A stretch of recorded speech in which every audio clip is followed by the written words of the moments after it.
को लेकर भी फाइल आप तक पहुंच चुकी है। हमारे लिए बहुत ज़रूरी है कि बच्चों से, नौजवान, शिक्षित, बेरोजगारों से हमने जो वादा किया था कि हम जल्दी रीट लाएंगे, लेकिन इस कोरोना संक्रमण ने हमारे सबके जो टारगेट थे उसको मैं समझता हूँ झटका लगाया है।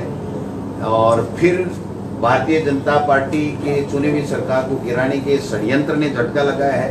तो मैं हमारे युवा भाइयों से माफी चाहता हूँ कि इस प्रजातांत्रिक रूप से आपके अथिक खून पसीने से सींची हुई इस सरकार को जो बनाने का काम किया है, पहले हम उसको सेव करें और उसके बाद में बिल्कुल बच्चों की रीट भी होगी, दूसरे काम भी होंगे, विकास के काम भी होंगे, सब चीजें होंगी।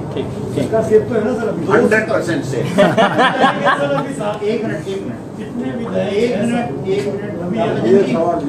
बहुमत से कहीं अधिक। कुल मिला के ये है कि 2 सितंबर को एक परीक्षा नहीं होगी। मैं समझता हूँ, देखिए इसमें 2 सितंबर का तो अब कोई नहीं कह सकता, क्योंकि 3 महीने का तो उसमें प्रक्रिया में ही समय लगता है। तो लेकिन निश्चित रूप से आप जल्दी इस पे फैसला होगा और शीघ्र होगा। समसा को और रमसा को मर्ज कर दिया तो क्या भविष्य में प्रारंभिक शिक्षा को भी माध्यमिक शिक्षा में मर्ज करने का इरादा है? क्योंकि अभी तक प्रारंभिक शिक्षा नहीं दे सकते। आप समझिए प्रारंभिक शिक्षा हमारी पंचायत राज में है।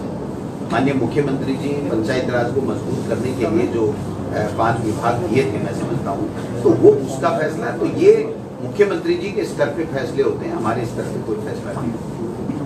और मैं आपको कहना चाहता हूँ इस बार भी और बढ़िया तरीके से होगा, क्योंकि हमारे पास 9000 जो 2nd ग्रेड के टीचर आ जाएंगे, 5000 हमारे व्याख्याता के टीचर आ रहे हैं।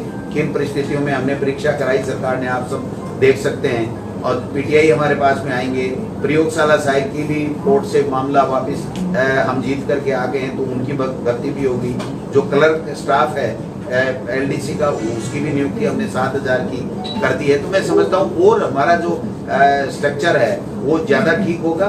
और इंफ्रास्ट्रक्चर में भी हम 1580 करोड़ रुपए हम पहले बजट में लेके आ गए थे, तो उसमें भी हमारी विद्यालयों की जो भौतिक संसाधन है उनकी व्यवस्था भी ठीक होगी। तो टीचर्स भी मिलेंगे, भौतिक संसाधन ठीक होंगे, सरकार की दृढ़ इच्छा शक्ति भी मजबूत है। और सब लोग आज सरकारी स्कूलों के प्रति रुझान जो है वो दिन प्रतिदिन बढ़ रहा है।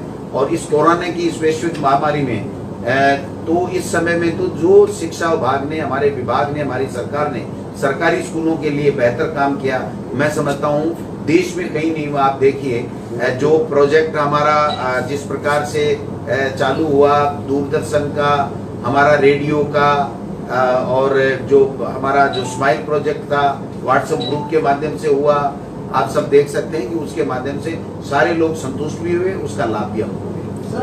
कोरोना के बाद स्कूलें खोलने की क्या प्लानिंग सरकार ने पत्र भी लिखा था सर? कोरोना के लिए जो गाइडलाइन है वो भारत सरकार गाइडलाइन जारी करता है, और भारत सरकार का जिस अधिनियम के तहत वो गाइडलाइन जारी कर रहा है वो हमारे लिए बाध्यकारी है।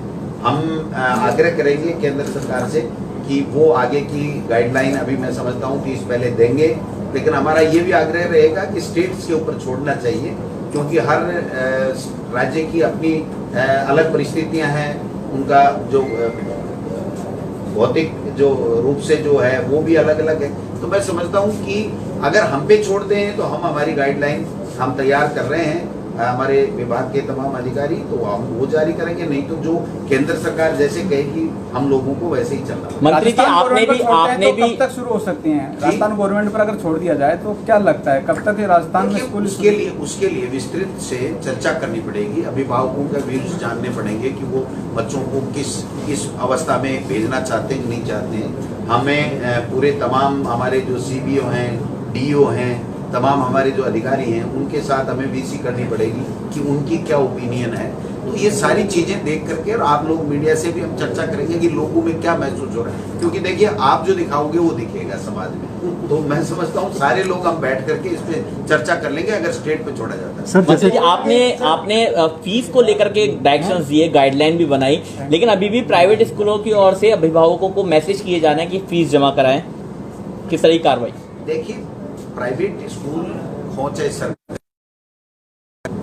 पाठ्यक्रम 30% मानव संसाधन मंत्रालय ने सीबीएसई का कम कर दिया, और वो 30% उन परिस्थितियों में किया है तब 1 अगस्त को विद्यालय खुल सकते हैं।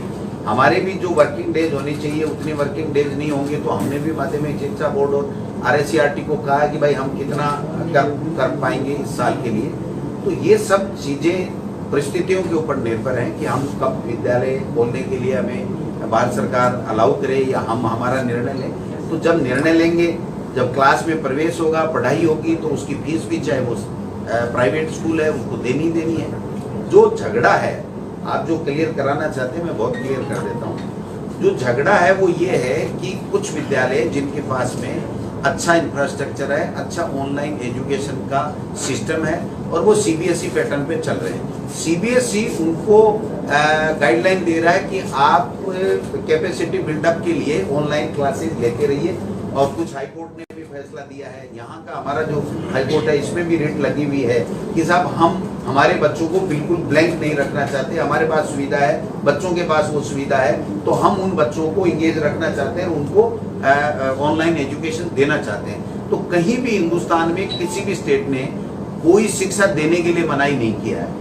तो अगर कोई ऑनलाइन एजुकेशन कोई प्रोवाइड करवाता है और कोई करता है और उसके एवज में कोई चार्जेज जो उसको बाकायदा अभिभावकों को बताना पड़ेगा और अपने विद्यालय के उसमें लिखना पड़ेगा, वो अगर लेता है तो वो जो सुविधा दे रहा है उसके लिए ले सकता है। लेकिन पाठ्यक्रम की जो फीस है वो हम जब तय होगा तभी हो पाएगा। अब वो उस स्कूल के ऊपर निर्भर करता है कि वो पाठ्यक्रम की उस फीस में से पहले लेकर के कम दे रहा है, ज्यादा दे रहा है। लेकिन किसी को भी फीस के नाम से वो क्लास से, स्कूल से नाम नहीं काट सकता। ये हमारी सरकार ने आदेश दे दिया। MHRD ने गाइडलाइन ऑनलाइन एजुकेशन को लेकर के भी दी हुई है, लेकिन कई स्कूल के द्वारा जो छोटे बच्चे हैं उनकी भी क्लासेस ज्यादा देर तक चलाई जा रही है। उनको किस तरह से फॉलो करवाएगा राज्य सरकार? देखिए, जो गाइडलाइन CBSE ने जारी की है उसकी पालना कोई स्कूल कराता है तो निश्चित रूप से वो कराएगा, कहीं कोई किसी का रोक नहीं। लेकिन गाइडलाइन के विपरीत कोरोना संक्रमण में जो हमने गाइडलाइन दे रखी है या सेंटर ने दे रखी है उसके विपरीत कोई काम करेगा और पर्टिकुलर अगर शिकायत मिलेगी तो जांच करा के हम उसके खिलाफ कार्रवाई करेंगे। सर, कोरोना के चलते प्रवासी मजदूरों के बच्चे भी पलायन कर गए थे, अब प्रवेश प्रक्रिया चालू हुई है, क्या कोई सरकार की तरफ से कोई इसके लिए कोई चीज बन रही कि कितने बच्चे वापस आए या फिर कैसे उनको वापस लाया जाए? देखिए, वो तो जब प्रक्रिया चालू होगी एडमिशन की तो मैं ये कहना चाहता हूँ कि सरकारी स्कूल में उन सब बच्चों को निःशुल्क पढ़ाया जाएगा, कहीं कोई दिक्कत वाली बात नहीं है। वो जो हमारी RT के तहत जो एडमिशन है उस प्रक्रिया में भी अगर वो उस कैटेगरी में आते हैं तो उसमें भी वो भाग ले सकते हैं।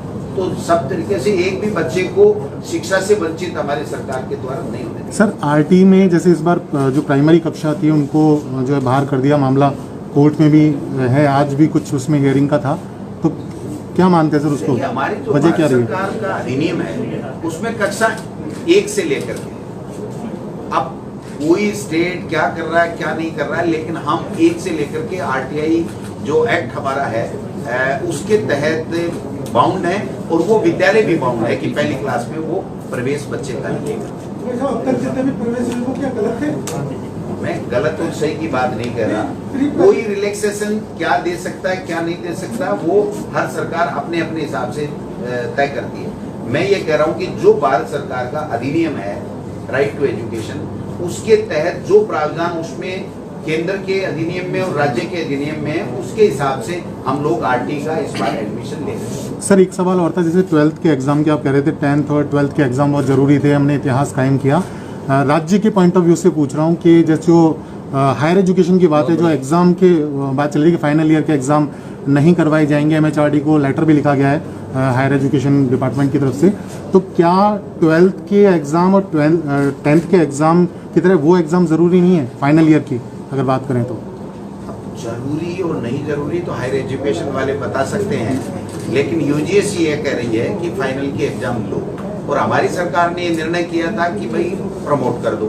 अब वो UGSE हमारी सरकार की जो निर्णय है उसको माने नहीं माने वो उसके ऊपर निर्भर करता है, लेकिन चूंकि हायर एजुकेशन का विषय मेरा विषय नहीं है। आप राज्य सरकार के प्रतिनिधि भी हैं, उस नाते से पूछ रहे हैं कि आप अपना मॉडल क्या पेश करेंगे उनके सामने कि हाँ एग्जाम कराए जा सकते हैं 12? देखिए, UGC कह रही है कि आप एग्जाम फाइनल ईयर का करवाइए और हमारी सरकार ने निर्णय लिया था कि हम सबको प्रमोट करेंगे। अब यूजीसी जब तक हमें अलाउ नहीं करती है तब तक हमारे लिए दिक्कत है हमारे निर्णय को